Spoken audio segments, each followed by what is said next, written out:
next speaker will be the speaker from AIXTRON. Again, I think Nicolas Muesgens. He is a senior product manager from AIXTRON. His title will be AIXTRON High Throughput Epitaxy Solution for GaN, power electronic, and RF solutions. I think you represent the material and also epi side for this forum. Yes, I'm going to do Okay, that. that's great. We're very lucky to have AIXTRON to come to the floor again. Thank you. So, thank you very much for the introduction, and I'm very excited to be here today because, as you can see on my title, it's slightly changed to what has been announced, because I'm going to launch our new product generation, the new G10 Gan, which is lifting up product performance and the cost structure. But let me keep the attention, and by giving a short introduction to the market, I think we got a lot of insight already. Oops. Okay. So Joel has announced or has reported a big increase in the volume of the GaN market, with a more than 50% increase year over year, reaching nearly a 10x by the end of this decade. So, and we heard that from multiple applications. So Stephen mentioned a lot of applications, Eduardo, for gallium nitride. And we have seen that the fast charger have been the starting point for gallium nitride to enter the market, demonstrating reliability and therefore demonstrating the performance which gallium nitride has. And now it's coming from the consumer industry down to industrial applications like data center, like solar microinverter, like automotive. So more and more applications are joining, and there also the requirements are increasing in terms of what we need to deliver in terms of AP performance. I show two examples of devices. Much more are coming, just to show that the rapid charger is one of the key. I think Eduardo had some more examples, but this was one example here. I mentioned ST Micro as an example because you already mentioned you have all the different applications, silicon, silicon carbide, and GaN. And showing that you are investing in gallium nitride shows that you see the future of gallium nitride, and this is really a big leverage of why GaN is going to happen. I saw also an example of Texas Instruments for automotive. So really, a very demanding market is asking for gallium nitride, and therefore this is coming, and we're going to see that in the future. As of today, we serve the gallium nitride market with the G5 Plus system, and this was the first fully automated MOCVD system. And the key of the success was the in-situ clean technology, because we wanted to enable GaN on silicon growth, therefore we have to avoid any meltback.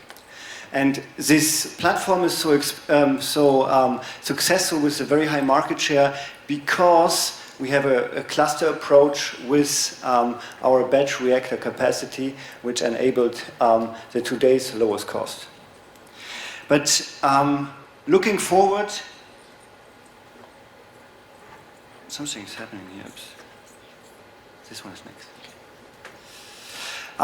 But looking forward, we really see that there are key requirements which we need to achieve from a manufacturing supplier, equipment supplier, to enable that market growth. And on the one hand, we need to increase production yield. We need to increase the throughput, the wafer output, and very important, we have to reduce the cost per wafer to really enable that market growth. And what we have developed is our new G10 Gan, and I'm very proud to introduce our G10 Gan system, which is a batch reactor, a 5 by 200 millimeter and 8 by 150 millimeter, which is designed for manufacturing of GaN power devices in the silicon world. So what are the key strengths and advantages out of that tool. So we have developed a novel wafer carrier design which enables effective 3 in uniformity improvement by keeping the low particle level which we have on the G5 Plus today. We worked on onboard process matching and matching functionalities to lift up the production stability and control. And by reducing the fab area, we can, with our compact cluster design, really can boost the numbers of wafer you can get out of your existing fab. And last but not least, we can reduce the cost per wafer more than 25% and more than 40% against our competition. So it's really a big step forward, and I want to show you more details of how we did achieve those topics. So going one step back, we use our planetary reactor approach. And the key benefit is that we have a batch reactor. So we have multiple wafers which are loaded at the same time and material deposition at the same time. But on the other hand, we have a single wafer performance because we can control the temperature of each individual wafer. And doing so, we have the same temperature of all 5 wafers here in 200 millimeter at any point in time in the recipe and during the EPI. And therefore, we can control the material properties perfectly matching each other. And together with our new closed top temperature control mechanism, we really simplify the way how the EPI recipe are written, and we and the software is making sure that we hit the right temperature at any point in time. We keep using our proprietary 5-flow gas injector, which enables a uniform deposition over the whole wafer. But very important, it allows you to decouple and tune the composition uniformity and the thickness uniformity. And therefore, you have the knobs you need to adjust the properties to your need in terms of chip processing, which going further. Now, how does it end up in terms of uniformities? I mentioned we have invented a new design for our wafer carrier, which is giving the next level in terms of uniformity over the wafer. And in particular on the active area, active material, so the algan barrier, we could achieve a factor 3 in uniformity in terms of thickness and composition uniformity. So you can see on the left side a typical result from the G5 Plus, on the right side a typical result on the G10 Gan. And looking into how that looks like on the full wafer, you can really see that we can have perfect control of the uniformity over the whole wafer area. Yeah, so which reads down to 0.4% absolute range of the aluminum composition over the full wafer. And this is, if you look into the full 5 wafers and take all data points, you're in the range of less than 1%, so really excellent improvement compared to what is achievable today on the G5 Plus. Now these excellent uniformities yield goes to an excellent on-wafer device yield, because what's counting is not the EPI properties, what's counting is the device properties which come out of that. And together with IMEC, we have validated samples to really demonstrate that the improved EPI performance is leading to a next level of device performance. So in this example here, on a 650 volt process, we have shown that we can achieve a threshold voltage range of less than 0.2%, 0.2 volt. On the other hand, if I talk about breakdown voltage, which is important to have a reliable device, for a 900 volt EPI structure, we can achieve a range of this breakdown voltage of 7%. And this is because we introduce also on the G5 files already our extrinsic carbon doping, which really helps to have the highest quality of the epitaxial film, and then we can control the carbon doping to the right level to have the best performance in terms of electrical. all that is mandatory, but we also have to control our particles, our defects. And defects are not only are also related to the EP quality and so on, but very important is also how many particles are leading on the wafer for handling and during transfer from our wafer loading to the chamber. And we have demonstrated that we can achieve less than 10 particles on a 200 millimeter wafer, leading to a calculated device yield of much more than 98%. 98%. And we have seen some pictures from 300 millimeter fabs in your presentation, Eduardo, and what we have seen is there is a full automation, right? Which means there's no manual loading of even a cassette into a tool. It's a fully automated loading capabilities. And this is what we enable by our Smith front end, which is a 200 millimeter standard for wafer automation. And this is what we provide as an option for leverage the production capacity in your fabs. Now, I have shown you here the on-wafer performance. Now, how does that, how do we enable now a stable performance? So, what we do is, and this is what I want to show you here, is our in situ clean technology is the key aspect which enables a very stable and very reproducible epi growth.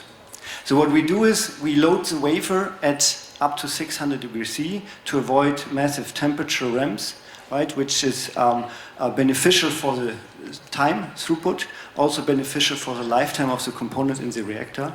And doing that, then we deposit the material, as I shown you, in a very uniform way, on wafer but also wafer to wafer.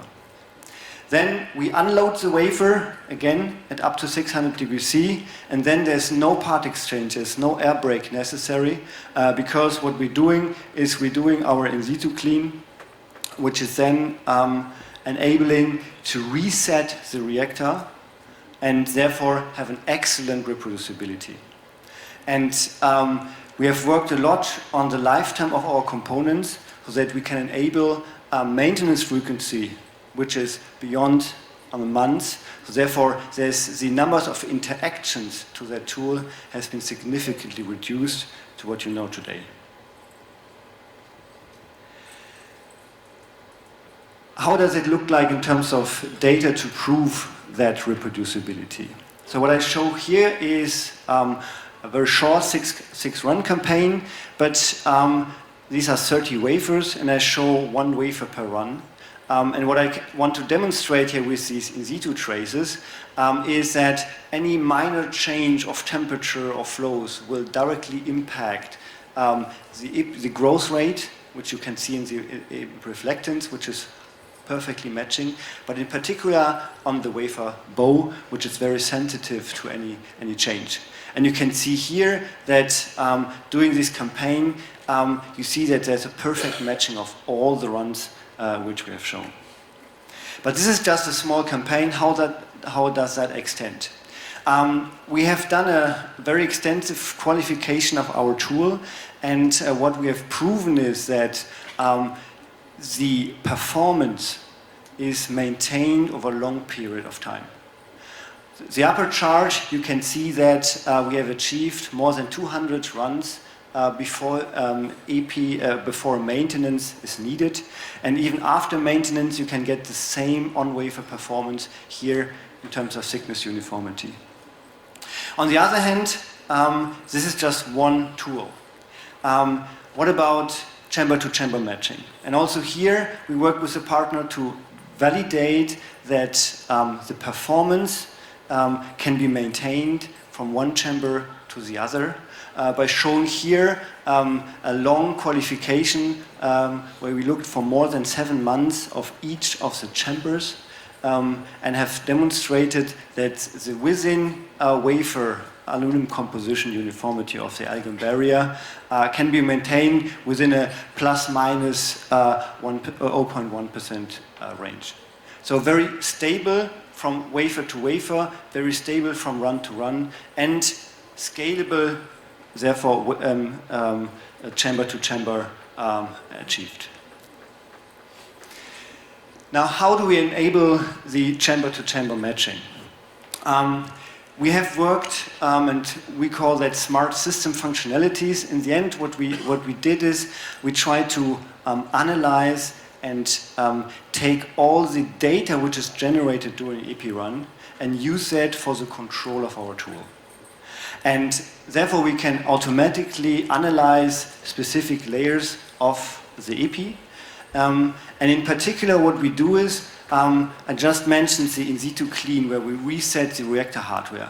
So that means at the end of the cleaning process, the system is in a situation where it's similar to before the EP.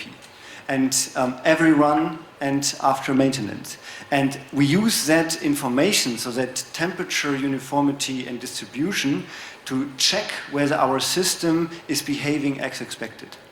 And this gives you an advanced information, so prior to the run, whether the system is in a good shape, and therefore you can start the process, or process start automatically, and we would initiate warnings or even alarms in case there's a deviation visible, which avoids having yield losses because you have runs which are not in spec. On the other hand, we worked on a new recipe editor, and you can see that here in the middle, that you can really see the stack which is deposited based on the recipe which we have written. And in the end, each layer which you want to grow is displayed here in terms of what is the expected thickness, what is the expected compositions, so that you can really validate that what you put in as a DOE or testing is really what the system is going to be growing. And I mentioned the temperatures which we're detecting and measuring, and especially after a big maintenance where you change reactor parts, it's very crucial to make sure that your system with the new parts behaves the same. And therefore we have extended fingerprint solutions which monitors and validates the temperature behavior of your tool prior to the run after a maintenance, to make sure that you can restart your production.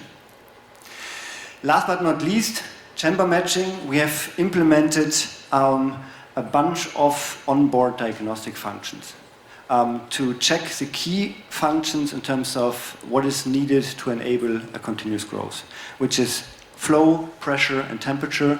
And in particular, having also a golden pyrometer, which you can bring from tool to tool. You can really calibrate your tool, your chamber to each other, and therefore making sure that every run and every chamber is identical. Now, what does it mean in terms of throughput? Yeah, I mentioned that we have a compact cluster design, we can handle 3 process chambers, and doing so, we can reduce the footprint area in a clean room by a factor of 2, which is boosting the numbers of wafers you can get out of your clean room area. Yeah, and compared to the competition, we are even better, but even against the market leader today of the G5 Plus, we get a big improvement here with our next generation. And last but not least, the cost per wafer. So I introduced a lot about how we maintain excellent process stability, and this is then leading into equipment uptime more than 90%. Including long campaigns because of extended lifetimes of our components and shared components, particularly the handling system, which is shared with 3 process chambers, really can reduce the cost per wafer against our existing G5 Plus by 25%, and so we end up being more than 40% lower than our competition single wafer reactor. But we don't stay here. We look into how to further improve year over year the performance of our tool. And one step is to take the G10 Gan out of the box, but we also want to improve the performance and the cost in the coming years.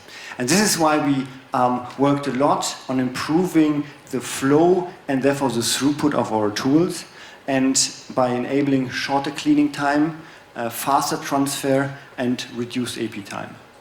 All the time maintaining the highest quality, therefore we continue to work with our partner, with IMEC, to work on the device qualification to make sure that all the developments keep the high quality standard which are needed.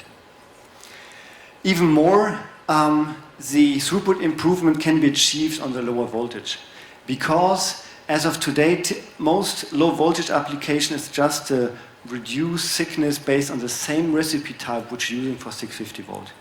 What we have done is to look into what is really needed from a device point of view, EP stack point of view, for a 100 volt device. And we came up with a much simplified and reduced stack sequence, which we have pre-validated at IMEC, which is really significant, improving the throughput number by more than 70% in the end.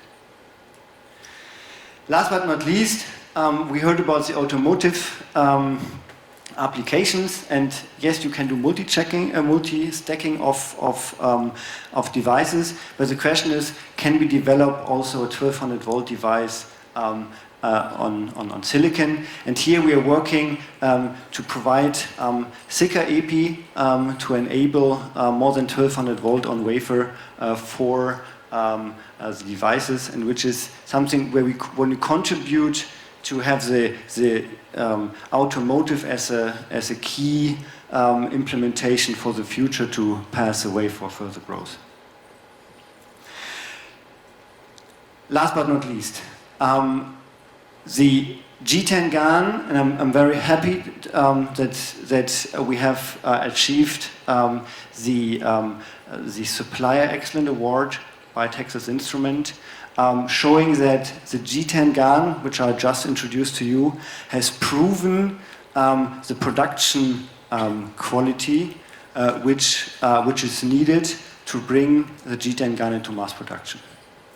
So therefore, it's a new tool which I launched today, but it's a tool which is already more than a year in the market, and really proven to be successful in terms of volume production. And this is why we have multiple systems already at customers. We have a lot of customers very interested in this tool, and therefore we're going to ship much more in the next couple of months. And therefore I'm very happy to be here to officially also launch that product. So therefore I summarize the key benefits. So the G10 Gan is really designed for silicon fabs in terms of a compact cluster design.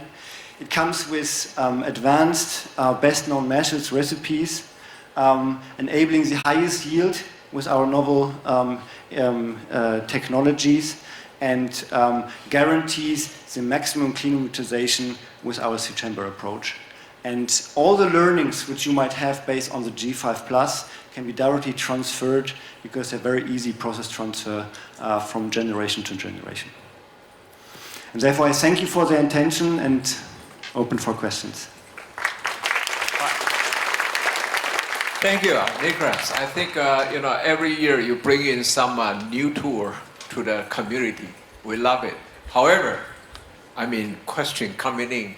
Sure. Okay, you talk about the age, right? Since there are some demonstration for 12-inch GaN, will AIXTRON consider 12-inch GaN on silicon for the future development? See, next year. Yes, I think we have a 12-inch, so 300 millimeter products, yeah, and we are actively investing and developing that. So if you're interested in 300 millimeter development, please get in touch with me. We have very excellent results achieved, and but nevertheless we see that as a starting point. The volume production will be still on 150, especially 200 millimeter, but 300 millimeter is something for the future, and for sure AIXTRON is taking part of it. So does it mean you want to reserve another seat for next year's talk? 12-inch, okay. Anyway, any more questions? AIXTRON is really the leading company in the epi growth. Without the tools, we cannot make this technology available. I mean, everybody really, value the contribution from AIXTRON. Okay, so your chance to ask questions.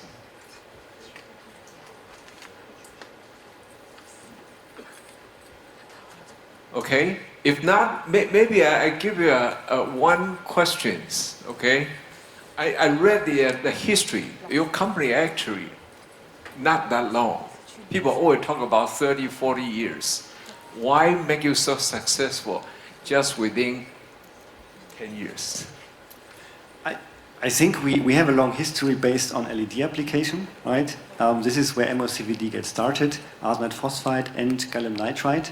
And what we did is, 30 years ago, we start to look into GaN on silicon. And therefore, we are pioneering a little bit on GaN on silicon for power application to really look into what are the epi requirements which we need to achieve for that application. And this is why we have so attractive and excellent tools, because we started more than 20 years ago to look into that application from an epi point of view. And therefore, this is why we come up with the right solution. On the other hand, we listen to our customers, which is very important, and they drive us in the direction of what is needed for them to be successful. Right? And this is why we come up with a solution here to be higher throughput, lower cost, because in the end it's needed to go into the market and grow the GaN market, but it's also very important to secure your business. Right? And this is why we're here, because we have a good knowledge on the technology, but we learn a lot with the corporations and the discussion with our customers. Good. I think we do have a question coming online. By the way, we not just the physical audience here. We also have the audience in the cyberspace. Okay, so we have a much more audience in this forum. Okay, so this question coming from Ryan Saul. What is promoting the move to Gen 2 G10 Gan? Is it because your customer need have changed, or it is to maintain industry leadership, or this is a scheduled product upgrade that has been planned internally for a while? Compared to G5 Plus, how would you judge G10's success? So it has been planned, yes, because in the end, the G5 Plus has been launched to the market, I think, back in 2010, right?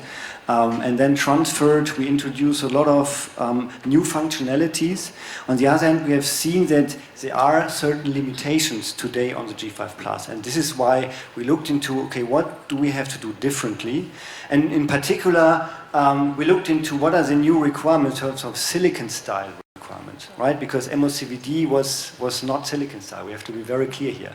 And this is why we planned for this kind of compact cluster for a couple of years. Yeah, I have to say that one.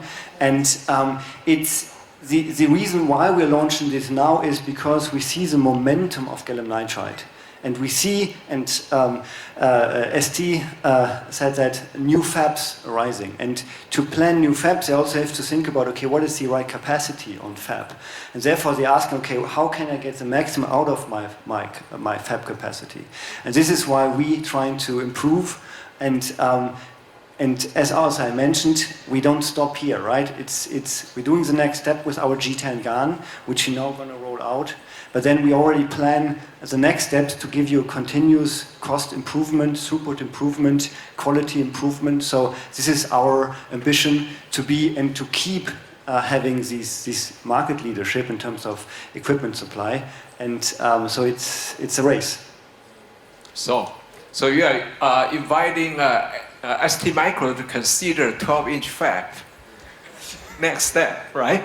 Okay, anyway, when we have that day, the compound semiconductor will become pretty significant, right? All right, more questions? If not, that give Nicolas another big applause. Thank you.